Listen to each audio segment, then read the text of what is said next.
It's another Tuesday night in the media suite, so it's time for more takes and predictions on all Quinnipiac sports. Want all the latest on the women's ice hockey semifinals this Friday? How will the women's basketball team fare against the Manhattan Jaspers? Can they increase their winning streak to 4 in a row? Plus, is golf ready to make another push at the MAC championship? It should be a great debate tonight on Bobcat Breakdown, which starts right now.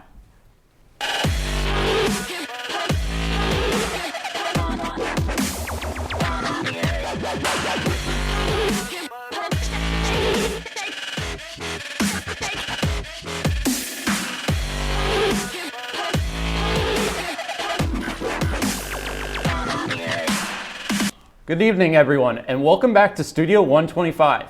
I'm your host, Dylan Summer, and I'm joined by analysts Lo Yarnell and Shannon Tierney. How are you two feeling tonight? Dylan, I am feeling great. I am so honored to be alongside Shannon. It is, as always a pleasure to be next to you. Yeah, it's ladies' night. We're ready to have a cat fight at the desk. I'm ready. The claws are out, so I don't have the nails, but I could take out the hoops if need be. So it should definitely be a great discussion, civil discussion. Yeah, civil discussion. Let's help. We're mature. We can handle this. Yes, we're good. Glad to hear you guys are ready. The Quinnipiac women's ice hockey team is on a roll as of late, as they swept the Clarkson Golden Knights in the ECAC hockey quarterfinals. The Bobcats totaled 9 goals between the two games and only allowed 1 goal. With a strong performance all around, what do you guys believe is the biggest reason for the Bobcats' wins against Clarkson? Lo, do you know what my favorite show is?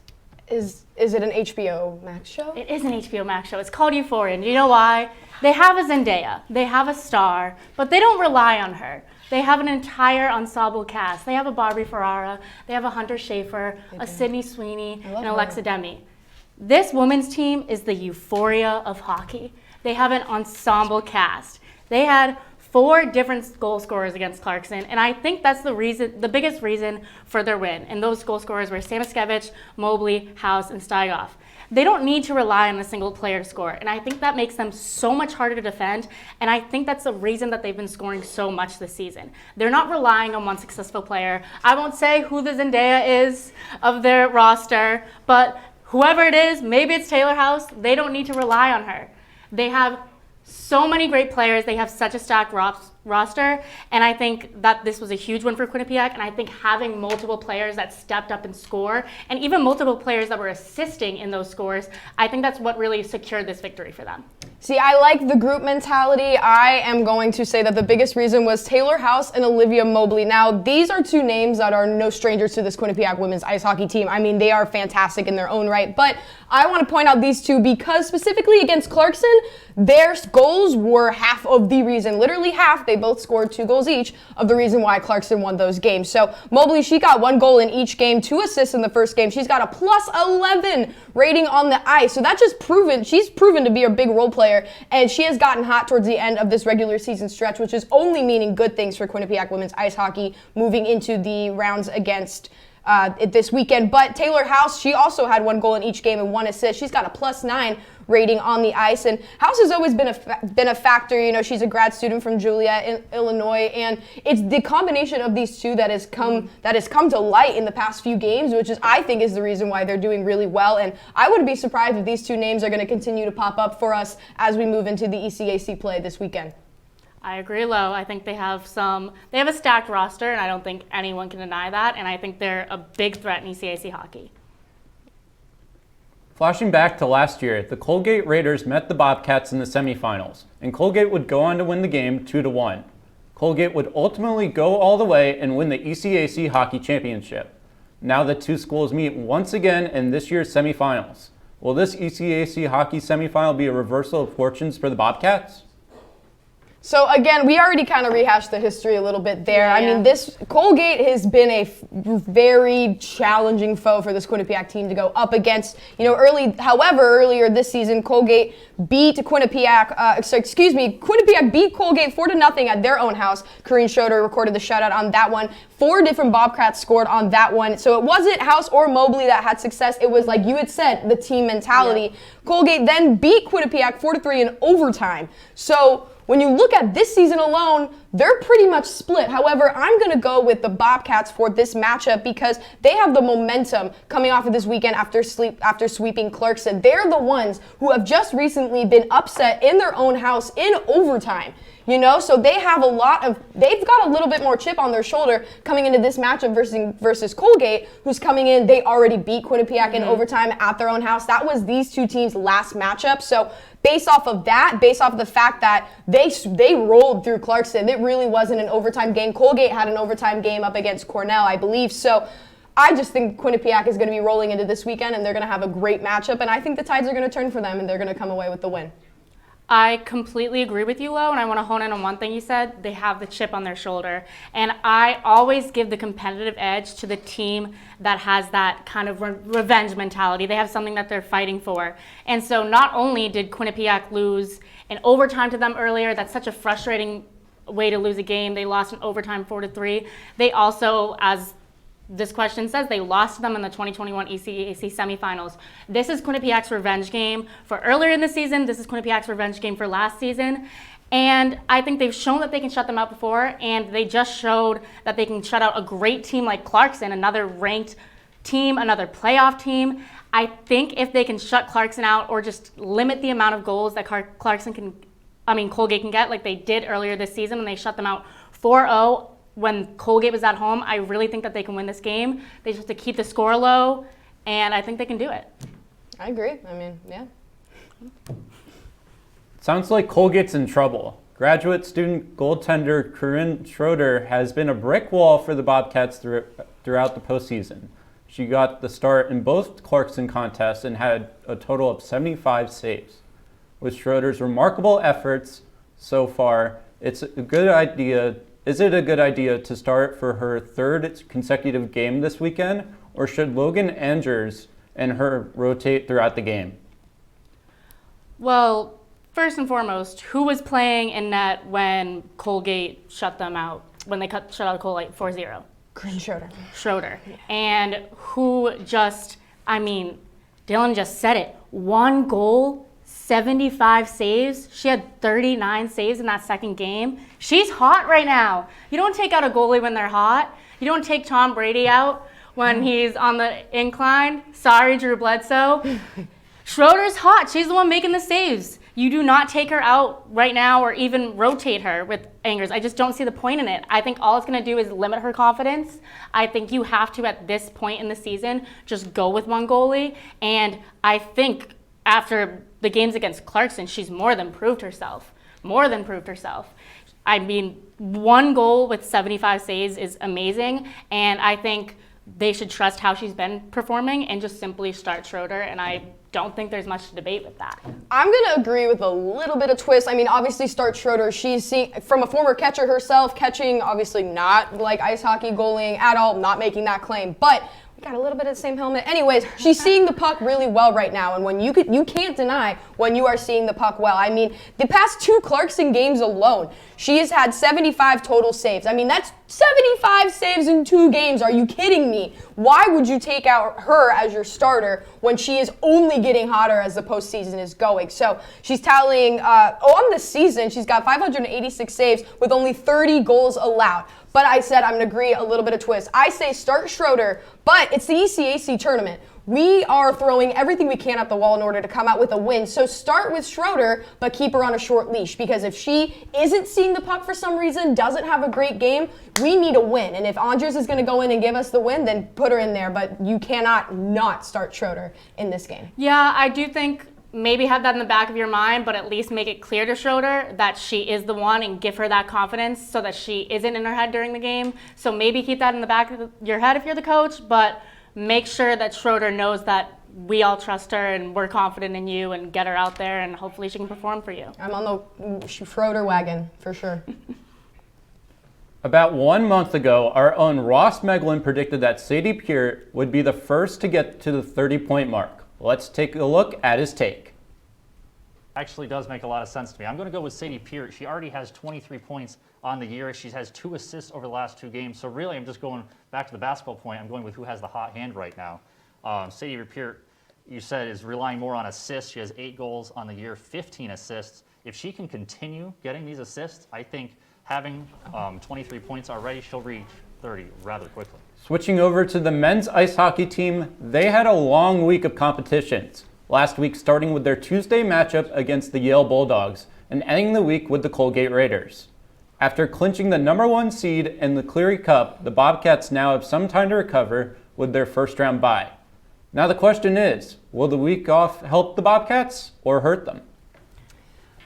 I'm going to start with this one. I'm going to go ahead and drop that ex-athlete card again. Coming from an ex-athlete, the week bye can go either way. You know, it could help, it could hurt. We don't know. It depends. But I'm going to go with the break is going to hurt them. And I think it's because they had a great finish to the end of their regular season, you know, and in terms of hype, they had fans in the stands. They had intense games, so they are feeling themselves coming into this game. And granted, feel is just as important as stats, but having a break is a lot of time to leave some things up to the hockey gods, like injuries. That's a week's more practices that a player could go down. Knock on wood, I don't want it to happen, but the more time that you put in between games, the more time you give for things to happen. And also, it's a stressful time for these players. May I remind you, student comes before athlete.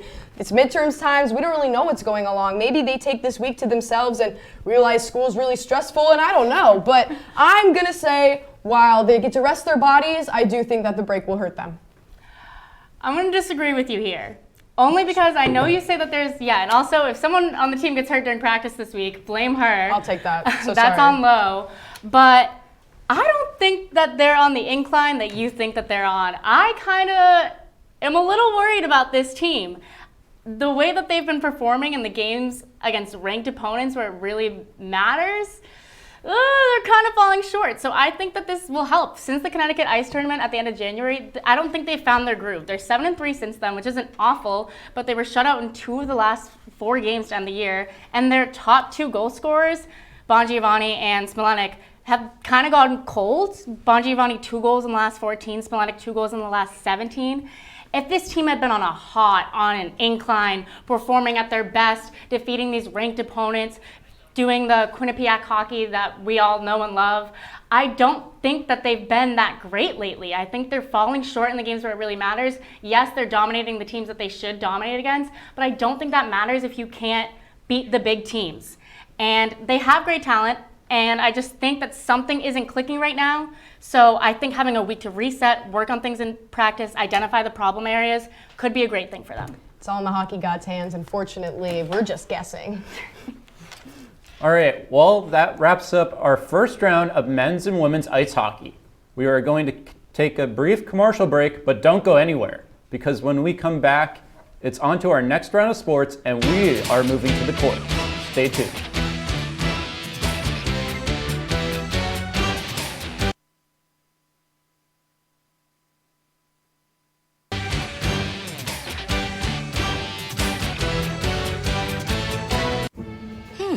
Maybe you can make retirement happen. After all, you made home ownership happen. Homeschooling yourself on loans, beefing up your credit score. So I'm pre-approved. You were like, yes! Sorry. Color coding listings, ticking boxes, and flushing every toilet in a 20-mile radius. Home sweet home. You aced house hunting. Now get the tips you need to get on track at aceyourretirement.org.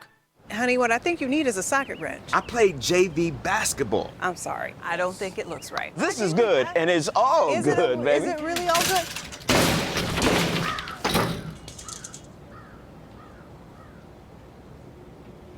If you love me enough to routinely test your handyman skills, not to mention the strength of your marriage, then of course you'll visit nhtsa.gov/the-right-seat to make sure I'm in the right car seat.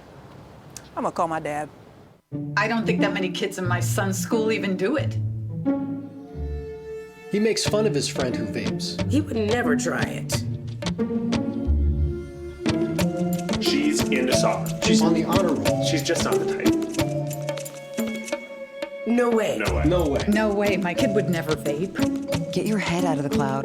Today, nearly 8,000 kids will start vaping. Maybe even yours. Learn about the dangers at talkaboutvaping.org. Type 2 diabetes can have a big impact on your life, but how can it be prevented? Well, the first step is knowing if you have prediabetes, a serious medical condition that puts you at high risk for type 2 diabetes. 1 in 3 American adults has prediabetes, but more than 80% don't know they have it. The good news is, prediabetes can be reversed, and for many people, healthy changes in their daily routine can make a big difference. Take the 1-minute risk test today at doihaveprediabetes.org. And we are back. Thanks for sticking with us. Let's get right back into it. Unlike the hockey teams, the men's basketball team has been trending in the wrong direction. The Bobcats have dropped their last 4 games and they sit in 8th in the conference. Most recently, the Bobcats lost to the Canisius Golden Griffins 72-67, even though they were leading by 13 points at the half. Guys, has this extended losing streak shown that the men's team is falling apart at the worst time? You know, I'm hearing this question, I'm thinking to myself, is it dramatic to say that the team is falling apart? Elephants in the room. No, I do not think it is dramatic at all to say that they are falling apart. Yeah. Canisius was 0-15 on the road. You have a big lead at the half. They had not won a single road game, and you let them come into Hamden on your team's senior night? On senior night, Lo?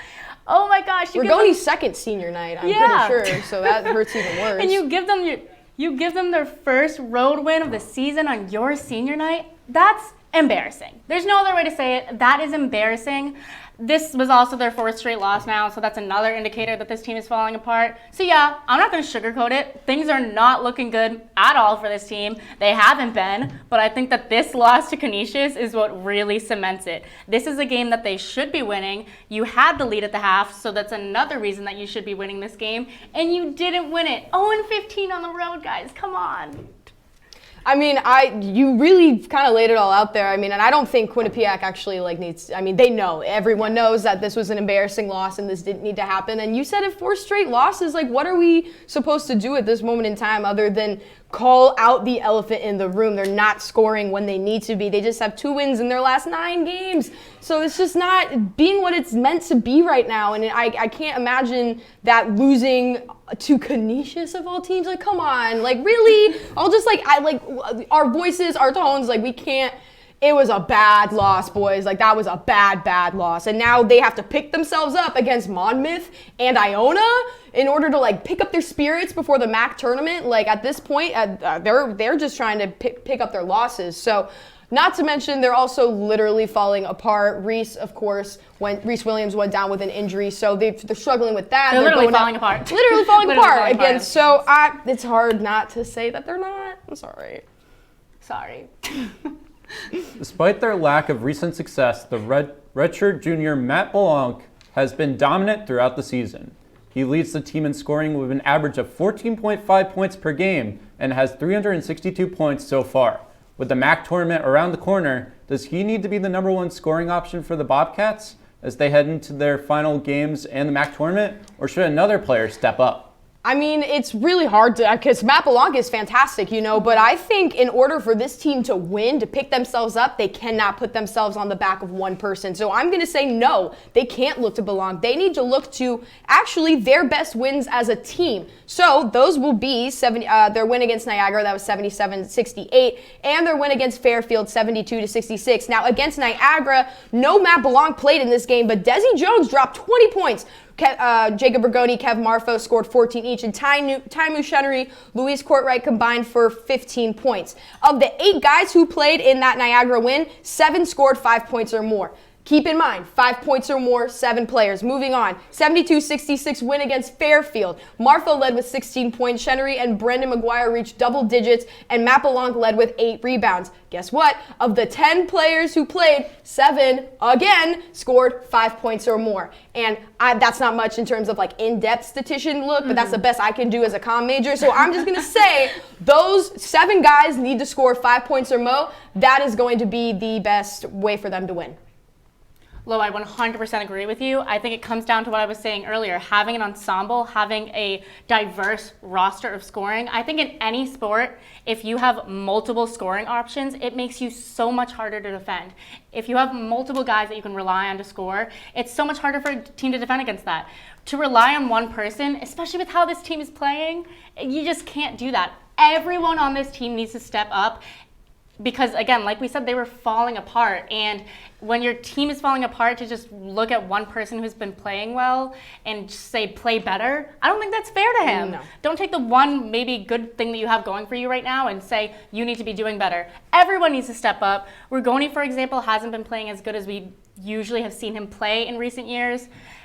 And so I think that's someone that could be stepping up, but I don't know. After the Canisius loss, I think that this team has a lot that they need to work on, and one player being the number one option isn't really going to matter. I think they just need to, as a whole, all play better and not put it on one person. All I'm saying is, again, 7 players, 5 points or more, wins happen.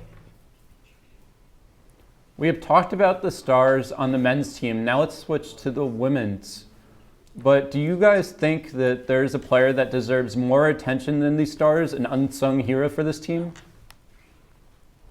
I mean, I think it's really tough, but who's your unsung hero? I think Sajada Bonner could be named the unsung hero of this team.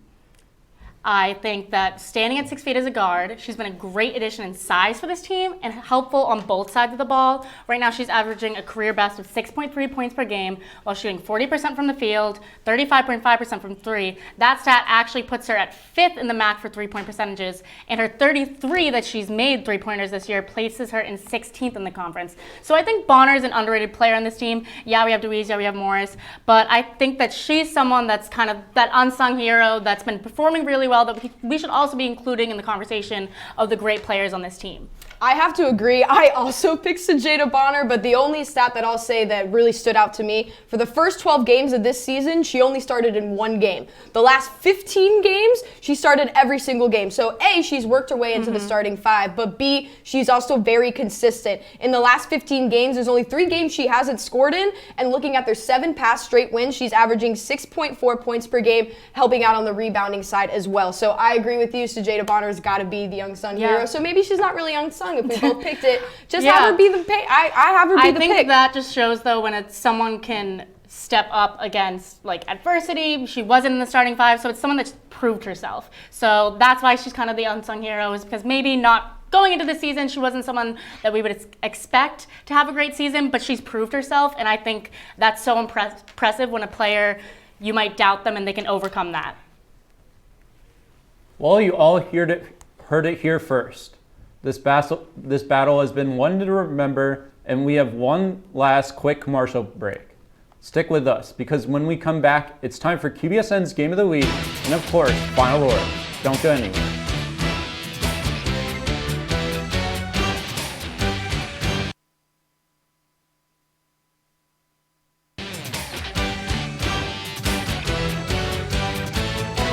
I know what you're thinking. I need a job. I need a new career. Well, I've been there. I've been there. I've been there. I wasn't happy with what I was doing. After high school, I didn't have a plan. I just wanted to start working. I got laid off twice, but you gotta keep going. You just need the right skills. Find an apprenticeship. I found a 2-year IT program. I found a medical course online. I'm now a consultant in the tech space. You have more options than you think. You can do this. You will find something. You will find something new.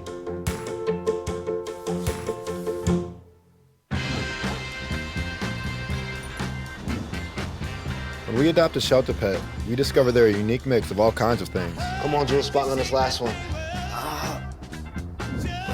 There it is.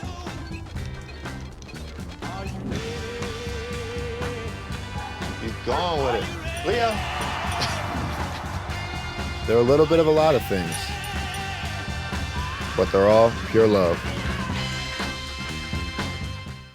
I think it's just vapor with flavor. It won't hurt my kid like cigarettes, right? Vaping is safer than smoking, isn't it? There's really not even that much nicotine in them, right?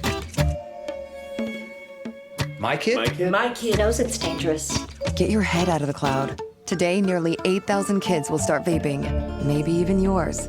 Learn about the dangers at talkaboutvaping.org.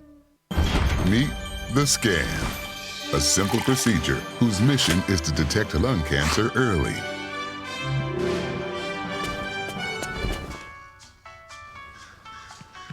I'm here to save you. But I feel fine. That's great, but you may still be at high risk for lung cancer. Oh man, that's a new fence. If you smoke, early detection could save your life. Learn more at savedbythescan.org. Welcome back. Thanks for staying with us. We are almost at the end of our show, but we can't leave without doing the QBSN Game of the Week and Final Roars. So let's get right into the QBSN's Game of the Week, which is the Quinnipiac women's ice hockey quarterfinal games this past Friday and Saturday against the Clarkson Golden Knights. The Bobcats took command of the series in Game 1 and never looked back. It was a complete team effort as 5 separate Bobcats were able to find the back of the net. Goalie Corrine Schroeder also had a nice night with a total of 36 saves and a .958 save percentage. Game 2 for the Bobcats was almost a replica of the Game 1. This time around, 4 different Bobcats scored goals, and Corrine Schroeder added another shutout to her stat sheet. The Bobcats hope to keep this momentum going when they face Colgate on Friday. And now it's the moment we all have been waiting for. It's time for Final Roars. Shannon, start us off. For years, I've watched what was formerly known as the People's United Center fill with students for the men's ice hockey games. I've seen my peers' Instagram stories posting and celebrating any success the men's team has. Far less do I see the same attention for the women's hockey team here at Quinnipiac. And man, do they deserve some recognition. This team has been a powerhouse, especially this season. They just swept Clarkson in the quarterfinals of the ECAC hockey playoffs, scoring 9 against them and only allowing 1. They have a stacked roster with 4 different players being in the double digits for goal scoring this season. And they've also been a lock on defense this season as well. Opponents are only averaging 1.4 goals against them. Taylor House will go down as one of Quinnipiac's hockey's greats when she leaves, and the team has a lot of young talent as well with players like Olivia Mobley and Kendall Cooper. Yes, the Quinnipiac men's hockey team is great, and they're nationally ranked, but so are the women. So Bobcats, put some respect on this team. The girls may not be playing in Hamden this week, but they'll be just down the road in New Haven, playing Colgate in their biggest game of the year this Friday. It should be some great hockey, and if you're a fan of Quinnipiac hockey, this is a game that you should be at. Hockey is part of the culture at Quinnipiac, but let's make sure that culture includes women, because women belong in sports just as much as men do. Quinnipiac is a Division I school that boasts some of, if not the best, athletic stadiums and facilities in New England. It is the proud home of some of the best programs in the MAC and ECAC: ice hockey, women's basketball, golf, and baseball. Yet at the majority of the games, student sections struggle to fill up and teams continue to have losing seasons. When it comes to building a department-wide championship reputation to match the power of its few winning teams and the grandeur of its facilities, Quinnipiac falls short. Rather, it appears that the athletic department is comfortable with losing. The college coaching carousel exists because a coach's job is to have winning seasons and championship levels teams. If they do not produce those 2 things, their job is on the line. At Quinnipiac, there's no such thing as a coaching carousel. Women's lacrosse coach Tanya Kotowitz is in her 6th season with 24 total wins and 46 losses. In field hockey's 23 seasons at the Division I level, Becca Main has only had 6 winning seasons. Her last one was 7 years ago in 2013. Men's basketball head coach Baker Dunleavy is 64-78 after 5 years, with only 1 season ending in a winning record. Softball coach Hillary Smith, one of the athletic department's most recent coaching hires, has yet to have a winning season. Through 4 years, Smith's head coaching record is 28-73, or a .380 win percentage. By keeping coaches that continue to lose, it sends a message to current athletes and incoming recruits that the athletes have to perform and make sacrifices to stay in the lineup, to keep their scholarships, to play their sport. But the coaches don't have to win. They don't have to do their job to keep their role. Where there are leadership discrepancies, there's outflow. Just look at men's basketball transfers or softball's roster turnover rate. When the athletes leave, but the coaches remain and the results stay the same, the message is clear. Quinnipiac is comfortable with losing records, losing programs, and losing in general. And until some winning seasons appear or changes happen, Quinnipiac Athletics will continue to ride the coattails of its select championship teams while hiding its reality behind fancy stadiums. The women's basketball team is blowing their competition out of the water this season. Out of their 27 games, 12 have been won by double digits. Leading the team in scoring are senior guard Mackenzie DeWeese and junior forward Michaela Morris. Both players are averaging over 10 points per game and can also get it done on the defensive end. DeWeese has a total of 97 steals on the season, while Morris has dominated with boards this year. At the moment, she averages 10 per game, not to mention the fact that Morris was named MAC Player of the Week 2 times already this season. But this is not all the DeWeese and Morris show. C.T. Haywood, Shujata Boner, and Jackie Grisdale all have done well behind the arc. Due to their effort, the team has made about 6 3-pointers per game, and they have a .318 3-point percentage on the year. Head coach Trisha Fabry has put together a team that can do it all. This is why I believe the women's basketball team will overcome all odds and win the MAC championship, and thus making it to the NCAA tournament. Last year, it ended rough for this team as the 7th-seeded Ryder Bronx defeated them in the first round. However, this is a different year, and this is a different team. They have everything on paper. Now it's time to see if they can execute when it counts the most. As long as they stay to their game plan, this team has the potential to go down in Quinnipiac history. Unfortunately, that's all the time we have for tonight. It was a great debate. To stay up to date on all our content and all things Quinnipiac sports, be sure to check out our website at q30.com. Also, follow us on Twitter at Q30Sports. From the producers, everyone behind the scenes, to my analysts Lo and Shannon, and myself, your host Dylan Summer, we thank you for watching and see you next time.